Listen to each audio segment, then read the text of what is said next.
right, so get this. We're going to do a deep dive today into the psychology of humor.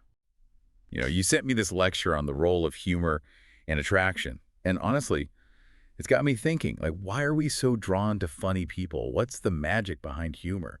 And, can it actually backfire sometimes? Let's find out.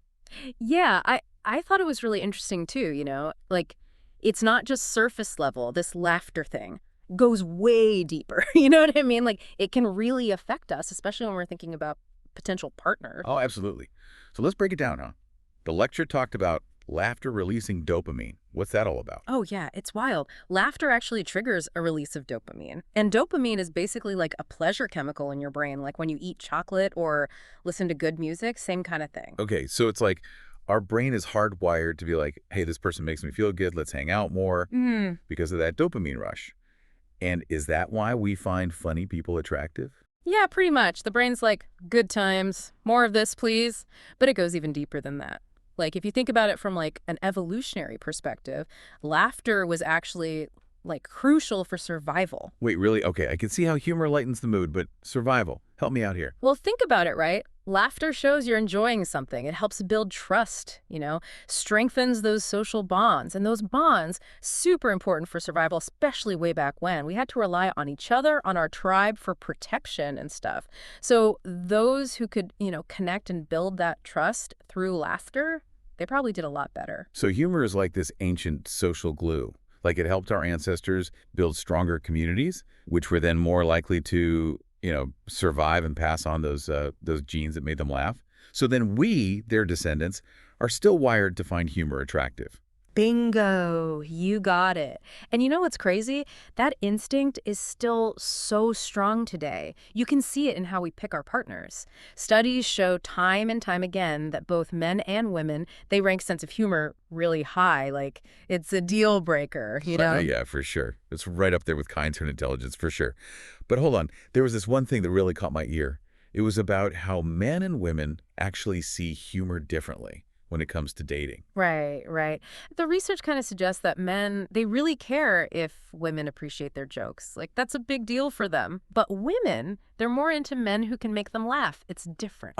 So it's like men are looking for validation of their comedic genius. See, I'm funny, laugh. And women are like, all right, show me what you got, make me laugh. You got it. And you know what? There might be, like, some evolutionary reasons for that difference. Like, for men, humor could be their way of showing off. Look how smart and witty I am, ladies. Gotta attract those potential mates. Kind of like a peacock flashing its feathers, but with words. Exactly. But for women, a man's humor, it's more about, like, compatibility. If he can make her laugh, it kind of shows they see the world the same way, have the same sense of humor. It's not just about the laughs. It's about what those laughs say about you, like how intelligent you are, whether you're compatible. But let's be real. Humor is subjective, right? What's hilarious to me might be cringy to you. Totally, totally. The lecture broke it down into like 4 main types of humor: playful, self-deprecating, sarcastic, or dark, and then aggressive. Okay, let's unpack those. So playful is kind of lighthearted, like, the way you joke around with a close friend. Easy breezy. Self-deprecating is when you make fun of yourself, Mm-hmm. which can be kind of cute, but too much can signal insecurity, right? Yeah, for sure. And then there's sarcastic or dark humor, which is like all about irony and stuff. It can be hilarious if you're into it, but definitely not everyone's cup of tea. And then there's the aggressive humor, which, can be funny, but it's mostly about putting other people down. Sometimes it works. Often it just comes off as mean. And that's where the whole like matching humor styles thing comes in. What's funny to one person can be totally offensive to another. So finding someone who gets your jokes, laughs at the same weird stuff as you, that's gold, especially when it comes to attraction. It's like speaking the same comedic language, right? Yeah. You get each other's jokes, you laugh at the same absurdities. It's an instant connection. But things get even more complex when you throw gender dynamics into the mix. Oh, for sure. You remember that 2011 study, right? The one that found a connection between humor and reproductive success in men. Basically, funnier guys had more partners. Oh, yeah. Like being funny was a big evolutionary advantage for men. Mm. If you can make someone laugh, you must be pretty sharp, right? There's definitely something to that, yeah. But we got to be careful not to oversimplify things, right? Women aren't just like sitting around waiting to be wooed by a funny guy. Wit and humor in women are super attractive too. It's just that, well, society can kind of mess things up sometimes. You know how it is. Yeah, there's this double standard, right? Like men are expected to be the funny ones. Which leads me to a question for all of you listening. How do you think gender roles affect how we see humor in dating today? Has anything changed? Something to think about. But before we go too deep into societal stuff, let's talk about when humor just plain backfires. Because it happens. Oh, yeah, for sure. Humor can be powerful, but it's also tricky. You got to be careful. Even with good intentions, sometimes it just lands wrong. The lecture had some great examples of this, like the nonstop joker, the person who's always cracking jokes, even when it's totally inappropriate. That gets old fast. Yeah. It's exhausting. It's like, dude, can you just be serious for a minute? Especially if you're trying to have, like, a real conversation. Right. And then there's the timing terrorist. Cracks jokes at the worst possible moment. Like zero awareness of this situation. It's like they have no empathy at all. And of course, we've all met the tryhard. You know, the one who's forcing the funny, desperate for a laugh. Oof. Yeah, that just feels fake. It's like, dude, relax. Not a good look. And then there's the humor style clash. Like, you love puns, they love dark humor. Total mismatch. You're basically speaking different languages at that point. Not exactly a recipe for romance. So when humor backfires, it's usually about not being genuine or just not reading the room. Exactly. Gotta be real. Gotta be aware. You know, one thing that really stuck with me from that lecture was how humor isn't just about making people laugh. Like, it's also a sign of intelligence, you know? Social smarts. Right. I mean, think about it.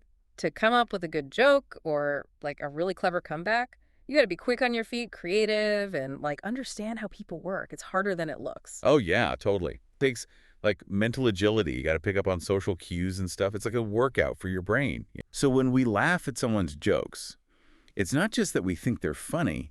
It's also like we're kind of subconsciously recognizing those smarts. Like, hey, this person is sharp. Exactly. It's like this signal. Smart and interesting person over here. And that matters, especially when it comes to attraction. I mean, think about it from, like, a caveman perspective. We're drawn to people who can solve problems, who can, you know, handle tough situations. Yeah, like our ancestors were probably thinking, if this person can make me laugh, they're probably pretty good at, I don't know, outsmarting a saber-toothed tiger or something.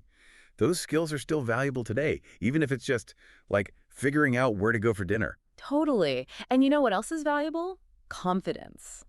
And the lecture actually talked about how humor and confidence, they go hand in hand. Yeah, I can see that. Someone who can laugh at themselves, tell a self-deprecating joke, it shows they're not afraid to be a little vulnerable, you know? It's like they're comfortable in their own skin. Yeah, it's like they're saying, hey, I know I'm not perfect, but I'm cool with it, and that's attractive.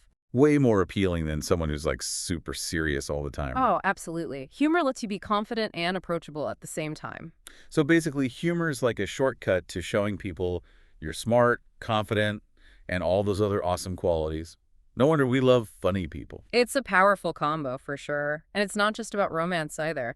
Humor helps you connect with people, period. It can smooth over awkward situations, even help you, like, deal with conflict. It's kind of like social WD-40, you know? Okay, gotta ask. The lecture mentioned something about humor and genetic fitness. Is there really a link between, like, being funny and having good genes? That sounds kind of out there. It's definitely a bit controversial, but there's some research that hints at it. Remember that study we talked about? The one where funny guys had more partners? Oh, yeah, the peacock feather thing. Yeah. So are you saying a good sense of humor is like an evolutionary signal? Like, hey, my genes are awesome. It's possible. The idea is that humor takes brain power, right? Oh. Social intelligence. And those things could be linked to, you know, good genes. It's like humor is an indicator that your brain is healthy. And, well, that would have been a good thing way back when. So if you can make people laugh, it's a sign you're not just smart and confident, but also, like, good mating material from a biological standpoint. Wild. It is a fascinating idea. But we got to be careful, right? We still don't fully understand how all this works. Humor, genetics, attraction. It's complicated. For sure. Definitely something to think about. But let's shift gears a little. How can couples use humor to, you know, strengthen their bond, keep things fun in a long-term relationship? Ooh, good question. The lecture had some good stuff on that. Yeah, I did. Remember that stat about couples who laugh together being happier? How do we, like, build more humor into our relationships? So should we be scheduling comedy nights or something? No, it's not that complicated. It's more about, like, creating a playful atmosphere, you know, a space where laughter just happens naturally. Okay, so not forcing it, but being open to those spontaneous moments of silliness. Exactly. Watching a funny movie together, sharing inside jokes, just laughing at each other's quirks. Those little things add up. It's about giving each other permission to be goofy, which can be so nice, especially after a long day or when you're stressed. Everyone needs a good laugh. Right. And you know what? Laughter is a fantastic stress reliever. It helps you shift your perspective, let go of tension. You remember that life is fun even when things are tough. It's like they say, laughter is the best medicine, but for your relationship. And the best part, no side effects. Unless you count sore abs from laughing too hard. Exactly. And it's a medicine we can all access, right? No prescription needed. Laughter is something you create together, anytime, anywhere. I love that. And it makes me think of something else the lecture emphasized, building a shared sense of humor. Yeah. It's not about one person being the funny one. It's about finding those moments where you both crack up. Absolutely. A shared sense of humor is like your own secret language. You're connecting on a deeper level, seeing the world the same way, finding the funny side of even the tough stuff. And those shared laughs, they turn into memories, the kind you look back on and smile. Speaking of looking back, let's do a quick recap of what we've learned so far. Good idea. We've covered a lot. Yeah. From like the brain science of laughter to the caveman reasons why humor matters, to the ways couples can use humor to, make their relationship stronger. We talked about how laughter releases dopamine, makes you feel good, and how that good feeling gets linked to the person who made you laugh, and how humor is this signal of intelligence, confidence, maybe even, good genes, which makes it super attractive. And we learned that different types of humor work for different people. So finding someone who gets your jokes, that's huge. Yeah. And of course, humor can backfire if you're not being genuine or you just like completely misread the situation. But I think the most important thing we learn is that laughter is amazing for relationships. Couples who laugh together, they're more connected, they communicate better, and they can handle anything life throws at them. So basically, laughter is like a superpower for your relationship. But now let's get practical. Like, how can we actually use humor to make our lives and our connections better? Yeah, totally. And one thing the lecture emphasized was knowing your own humor style. Right. Like, what makes you laugh? What kind of jokes do you love? And just as importantly, how do other people react to your humor? Yeah, do they laugh or are you just getting crickets? It's about being aware. Okay. Exactly. You got to be mindful. But what happens when you and your partner have totally different humor styles? Is that a deal breaker? Not necessarily. The lecture actually had some good advice for this. It's all about being open-minded, appreciating different kinds of humor, even if they're not your favorite. So say my partner loves slapstick and I'm more into dry wit. Can we still laugh together? Totally. It might take a little more effort to find that common ground, but it's definitely possible. The key is to be curious, genuinely wanting to connect through humor, even if it's not your usual style. It's like expanding your horizons. You might discover you enjoy a whole new kind of humor. Exactly. But let's be real. Not every joke is going to be a winner. We all have those moments where we say something dumb or the joke just falls flat. It happens to the best of us. But I guess it's how you handle it that matters. Yeah. Yeah, the lecture actually said that being able to laugh at yourself, especially when you're awkward, can be really endearing. It shows you don't take yourself too seriously. It's like, okay, I messed up, but at least I can laugh about it. And that's attractive. It shows confidence. And a good sense of humor.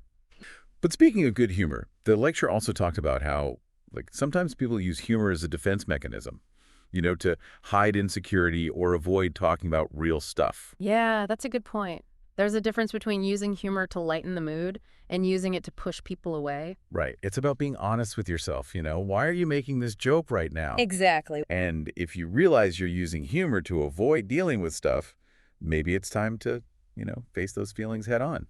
So as we wrap up this deep dive into humor, what are some of the big takeaways? Well, I think the main thing is that humor is a gift. It really is. It brings joy, it helps us connect, and it makes life a little easier, a little more fun. And cultivating a sense of humor isn't about becoming a comedian or memorizing jokes. It's about finding those playful moments, those times where you can just laugh and enjoy yourself. And it's about being yourself, Yeah. embracing your own unique sense of humor, even if it's a little weird, because that's what makes you, you. Thanks for joining us on this deep dive into the amazing world of humor.